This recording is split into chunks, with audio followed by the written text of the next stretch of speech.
What's up? What's up? What's up? It's Paris Hart, and you're tuned into another episode of the Love It podcast. Today, we're sitting with a dope indie pop singer-songwriter from Clearwater, Florida. Today, we have a chance to sit in with Cloe Wilder. Oh, thank you so much for having me. Anytime. So first things first, how are you doing? I'm good. How are you? Just really good. Enjoying the weather. I'm happy that it's almost peak good weather time. I know. Yeah, the weather's been really nice here. I'm loving it. You're in LA right now, right? Yes, right now I am. So what was that switch like of, okay, I'm an artist from Florida. Now I have to go to LA. The career's getting too big. Yeah, I know. I kind of went through a lot of weird transitions with that because I think like when I started coming to LA a lot, that's when I stopped like going to in-person school too. And just kind of like, I definitely jumped in really quick to like the whole industry. But yeah, I think I'm still at an age where I'm just so excited about all of it that LA is like so new and sparkly to me still that I'm just like, I just love it. Yeah, it's a great magical place. Mm-hmm, yeah. Has LA influenced your sound and your music? And how has Florida done that as well? Yeah, I would say that I think I've grown the most artistically by coming to LA and like the people I meet. I'm very influenced by the people in LA, but I'm also very influenced by the people in Florida and, you know, like friends and family. And I feel like that's my biggest, I write about people all the time. And I feel like that's where I like draw the most inspiration from. But yeah, and I think the whole like aesthetic of Florida, I'm very attached to still. And there's like little, I think I reference more locational things when it comes to Florida. You know what I mean? Like more, yeah, just like more like hometown references. But then LA, I feel like I've kind of gotten a little bit more of my sound from. So I'd say like lyrics, I would credit to Florida, and then sound, I would credit to LA. It's so dope. Hearing your music is like you always get a genuine sense of who you are. And I was wondering is that why you chose to go with the name Cloe Wilder? Was it this is who I am authentically, or why did you choose to go with that name as your artist name? I mean, it's my real name. And so I'm like, I might as well just, I think I'm very attached to Wilder. Yeah. And, you know, my family and my mom, and it's just like, I guess that's really the best way to put it is I just wanted to be as authentically myself as I possibly could be. And that's like been so important to me musically and how I'm presenting everything visually. Just an artist as a whole, I always wanted to be like crazy authentic. But yeah, I think also Cloe Wilder just always like, you know, I feel like everybody dreams of their stage name a little bit, and I just always wanted to be my real name. But yeah, and a lot of people told me, they were like, no, Wilder's sick, like you should keep Wilder. And I'm like, yeah, that's true. But yeah, and I feel like it goes with everything so far. It feels like it's right for me, and it's just, you know, what I was born with. So I'm like, I might as well. But yeah, definitely wanted to keep it for like family purposes and everything, and I have an attachment to it for sure. Yeah, it's one of those names that if you see it, you're like, who is that? I gotta know who that is now. Thanks. I'm glad you like it. So day one, you're a young Cloe in Florida. When did you know you were gonna be a musician? I was very like classically trained. I started like reading music and taking piano lessons and vocal lessons when I was like 4-ish. And so I started kind of early, and then yeah, I was just really into piano and singing, and I was doing recitals and all of that. And then yeah, I couldn't really picture it yet though, and I feel like at those ages you're just kind of like, I like singing for people and I really like playing the piano, and we'd always had a piano growing up and nobody else played it except for me. But yeah, and I don't come from a musical family, so I feel like I just was treating it as like, this is fun for me to do. But yeah, then I went to my first writing camp when I was 12, and that's where I was like, oh my God, I want to be a songwriter. And so that's where I learned about like what the job kind of looks like. And I don't even feel like it's a job still, but yeah, so I think that's where I was like, okay, I want to be a working musician for the rest of my life. And that's where I, you know, started to meet people. And really after that writing camp was when I started coming to LA and playing shows and just trying to like get into it. On top of being a dope musician, we have to put an emphasis on being a dope songwriter. Oh. So reading up on you, we've read that, you know, you've been to some writing camps and you had a chance to really explore that. How have those, and how have like the people that you met along the way really helped you in your songwriting process or harmed it? Oh, they've been everything, honestly. The writing camps were just kind of like my jumping off point, I feel like, because when I went to those, I was like, oh, I'm obsessed with this. And it just made me, it was a very specific feeling, like going to a place and writing a song. And I just, and I'd written before, but just like for me and for fun. And it was different. And I think that's where I like fell in love with it. So I'll definitely always have an attachment to like going to that writing camp when I was, 12. And it was a positive experience too. I was with, like one writer, one producer, and we were just like having fun and they were teaching me basically.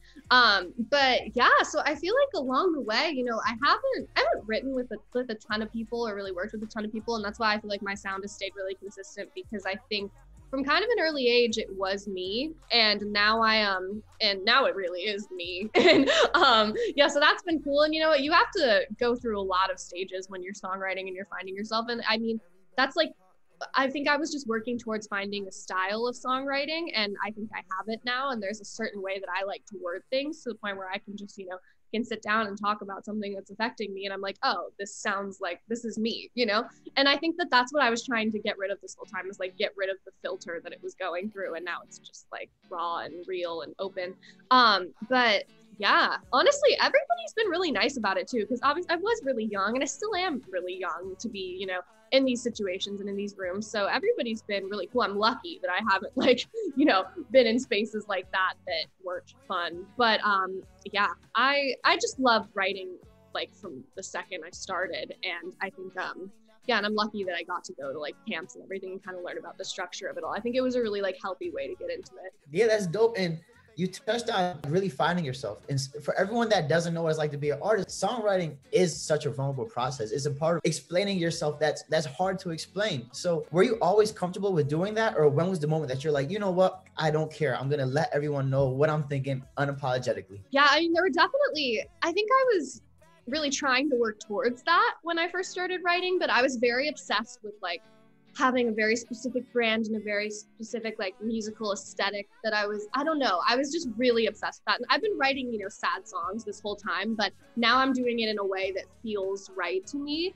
But yeah, I think it was just growing, honestly, and evolving as a songwriter, which, it's annoying, but it honestly just takes time. Like, it's like, you want to just figure it out and really nail it that first time around. But honestly, looking back, I wasn't doing that.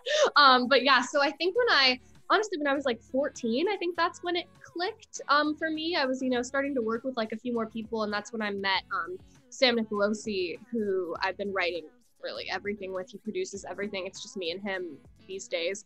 And yeah, we worked on Teenage Lullabies, my EP, together, and now we're working on my new project together, just the two of us. And he's been like an incredible musical mentor. And I've been really I'm really grateful for, because I've been around a lot of people that have helped me through a lot of that. But yeah, he's been amazing. And I feel like that's kind of when it clicked for me, was when I just like met a person that I really creatively connected with. And I was like, oh, I think that I know what I want to bring and what I want to contribute. And yeah, that's kind of when my style of writing, I feel like, started to form. Honestly, making my EP was a very formative process for me. And that's when I really started to like tune into it. Just working with people that bring good vibes, where else do you get your inspirations from? Really, people are my favorite, like people in my life, people that I work with. Yeah, I think I'd really say people in my life, and probably people in my life that don't know I've written about them, but that's my inspiration for sure. It's really like lately it's been people, experiences, and how the person or the experience made me feel, and I can kind of go in on any of those. Or places, I like to get pretty specific, but then I also like to be a super emotional writer and just, say things that make sense to me. But yeah, I'd really say it's like people and experiences and how it all left me feeling after. That's the reason why we had to bring you on the podcast, because we don't want to talk to artists that are talking about the cars they have or talking about, things that don't relate to people. We want to have artists that bring soul and emotion and who actually are relatable to the rest of the world. I love that. Yeah, that's what matters, really. I feel that way too. Just to double back on that, when you're creating, when you're performing, you go through the emotions of both of them. Which one do you prefer? Oh my gosh. My first love is writing and creating and everything. And so I feel like I don't know, but then I do love feeling like a little bit like a rock star and, doing the whole stage life. I don't know. That's new for me though. Cause I played a couple shows here and there, but then obviously there was like a couple of years of just none of that. And I'm grateful for that for myself, because I got to take time and like develop a little bit more as a performer. But I don't know. I I think now that I'm really especially connected to my newer songs, and I think that performing those is gonna be like a whole different world for me. But yeah, I don't know. I like all of it. I really do. But writing is my first love, and there would be none of it without that. And I think that that's really how I've been looking at it recently. But then there's something really special about getting up and singing what you wrote for people. So I love all of it. Well, speaking of performances, you recently performed at Summer Nights Fest. What was that like? Oh, that was really fun. And I love Women That Rock. That organization has been so cool about everything. And that was my second live show I gotten to do with them. And yeah, they're amazing. It's a really cool community. And, it was an all-female, non-binary lineup. It was just a really cool thing to be a part of. And yeah, I'd never been at that venue before. Junior high was great. Yeah, it was really cool. And there were so many cool artists there. I loved it. I loved doing things with Women That Rock. I had done a New York show with them too. And yeah, it's especially for me being like a young female artist, it's cool to be in really like comfortable spaces like that, that's all curated towards that. But yeah, Summer Nights Fest was great. That was a really fun experience. I got to do like a good amount of songs too. I did like almost my whole EP and a couple new ones, so that was really fun. This just sounds dope.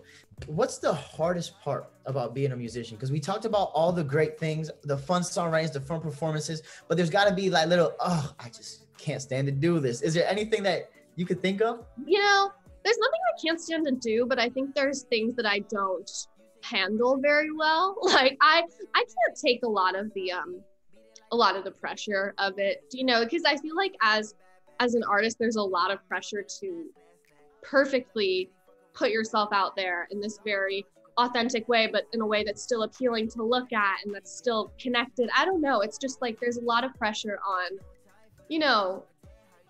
that whole look of it all. And I think that that's where I get a little like tripped up because I really, because it's like the balance between I just want to be as authentic as I possibly can be. And then it's also like, but I want to be an artist and I want to do cool things and I want everything to look cool. And I don't know. I'd say that that's really the struggle. And it's pressures that I put on myself too. And also just like, just making sure that you're happy first. I think that that's, because you're around a lot of people and a lot of people want different things from you when you're in this industry. And I think that making sure that you're the one who's really, truly happy with it because it's yours and it's your name. And like you said earlier, like it's a very vulnerable process, the whole thing. And I've made sure that it's like extra vulnerable too. But yeah, so I think that that's probably the hardest part is just feeling pressure from other people to, and the second that I feel that, I take a step back because I'm like, this is so fun to me. And I just want to make sure that it always stays this way because I would hate to get like, jaded this early on. But so I think that, that's probably the hardest part is just making sure that nobody can taint it for you because it's a really beautiful thing, just like pulling music out of thin air. And I really want to make sure that I always look at it that way. That's so cool because me and your manager were just talking about that, about how with social media and with everyone comparing and contrasting different individuals, do I really have to do that? Do I have to put on this image? Do I have to get material things just for the views on social media? Their love should be just genuine and organic for personalities and the music. Yeah, and that's another thing. I mean, social media definitely falls in that category for me because I think that's the main thing that hasn't come so easily to me because like you said, I mean, social media is very heavy and it's all perception and perception really freaks me out.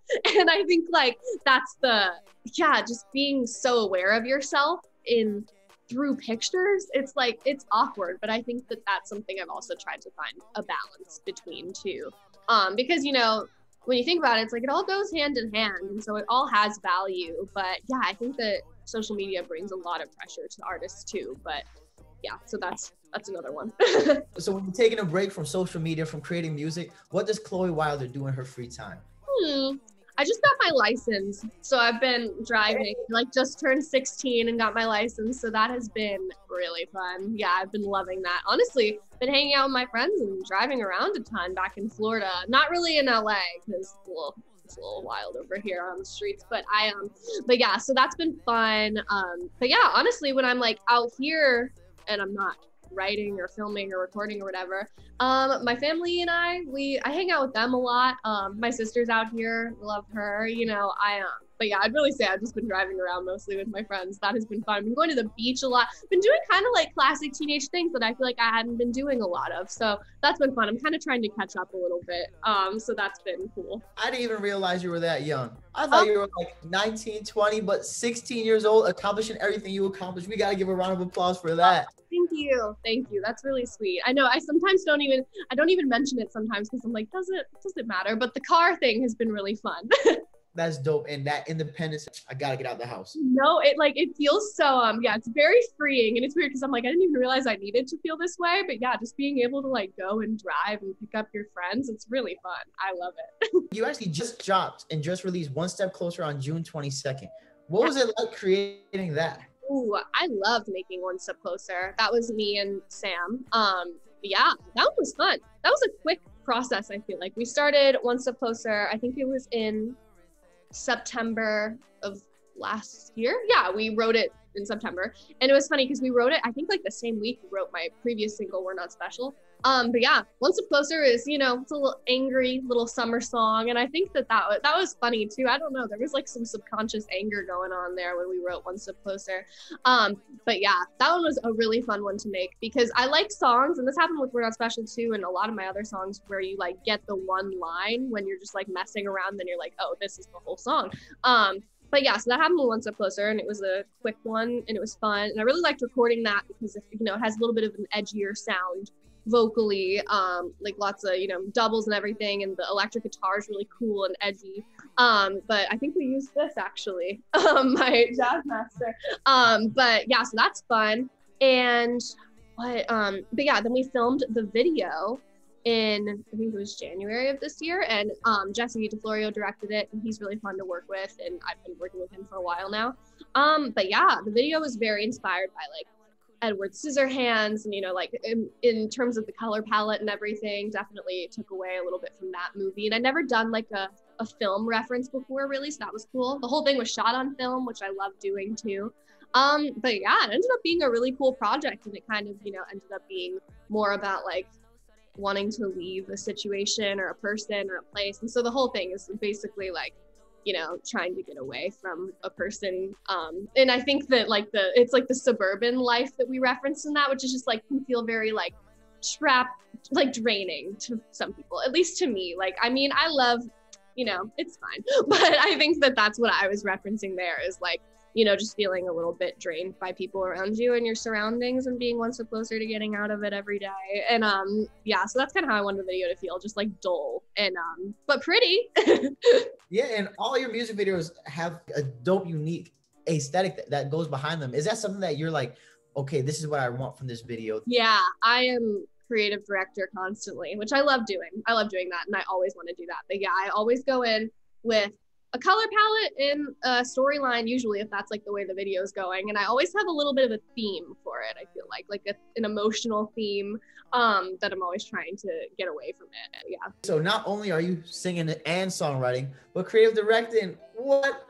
Yeah, it's super fun. I just love every aspect of it that I'm like, I want to be in as deep as I possibly can be. Is there anybody, because I know you said that you don't really go out and work with a lot of people. Is there any video directors, any producers, any artists and singers, songwriters that you're like, you know, I don't really work with a lot of people, but them, I want to work with them? Yeah, you know, there's so many like dream collaborators, I feel like. But yeah, I mean, like in terms of videos and everything, like Lana Del Rey's videos have been probably my biggest influence. I literally have her records right behind the computer. But yeah, so I think like I've been researching a lot of directors from like for early visuals, like, you know, Born to Die visuals and all of that. And I think that would be great. And so really any like Lana related collaborator would be great. But then yeah, in terms of like music, I mean, I love Lana Del Rey. I love Phoebe Bridgers. Those are like my dream, like, you know, song collaborators. And then yeah, in terms of like producers and writers, I'm honestly not sure. Like there's certain like like Aaron Dessner, I mean, I would love to do something with him. And you know, and then like there's like Jack Antonoff, who I love, or who else, you know, like yeah, I feel like those would probably be my main two currently. I'm sorry, I'm just going through my whole list, but yeah, those are, I mean, I love Jack Antonoff. I'm honestly looking at my record wall behind this and thinking of who I'd want to be with. But yeah, honestly, and I'm down for a lot. Like I feel very confident in my writing and very confident in my creative visions that I really want to talk to more people and meet more people and see what's going on. But yeah, I'm kind of cool for whatever. Throughout the interview, you've talked about your friends, hanging out with them, your sister, your family. How important has your support system been with you getting to the places that you've gotten to? Oh, everything. I think there's been a lot of moments where if I didn't have that, I don't know how I would have processed certain things. But yeah, my mom has been very important to me. My mom is, like my main figure of support because she, I'm 16 and she has to do all of this with me. And so she's been great. And, we come out to LA a lot now and she's with me every step of the way. She's amazing.